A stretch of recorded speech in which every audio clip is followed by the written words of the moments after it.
আসসালামু আলাইকুম। কেমন আছেন সবাই? আশা করি সবাই ভালো আছেন। আলহামদুলিল্লাহ আমিও ভালো আছি।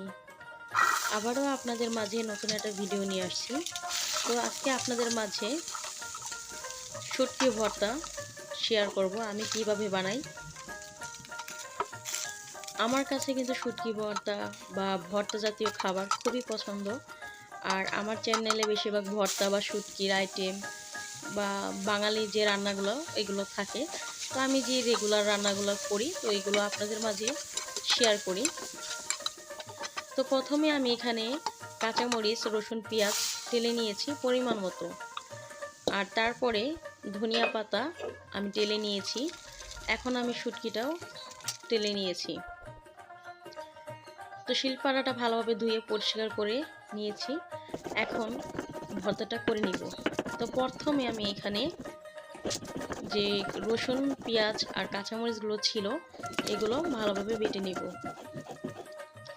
এখন পর্যন্ত যারা লাইক দিতে ভুলে গেছেন প্লিজ লাইক দিয়ে ভিডিওটা কন্টিনিউ করবেন, কারণ আপনার একটা লাইকে আমাকে এগিয়ে নিতে সাহায্য করবে।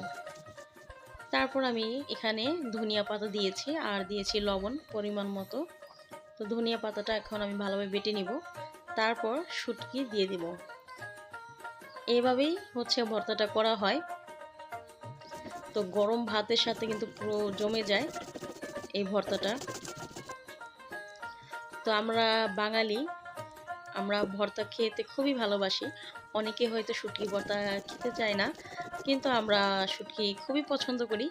যেহেতু আমাদের দেশের বাড়ি কিশোরগঞ্জ, তার জন্য শুটকির দেশের মানুষ, তাই শুটকি খেতে শুটকি খেতে খুবই ভালো লাগে। তোমার ভর্তাটা হয়ে গেছে ফাইনালি। তো আপনারা সবাই ট্রাই করে দেখবেন, আশা করি অনেক ভালো লাগবে। আর ভিডিওটি ভালো লাগলে অবশ্যই লাইক, শেয়ার, কমেন্ট এবং সাবস্ক্রাইব করে দিবেন। আল্লাহ হাফিজ। সবাই ভালো থাকবেন, সুস্থ থাকবেন।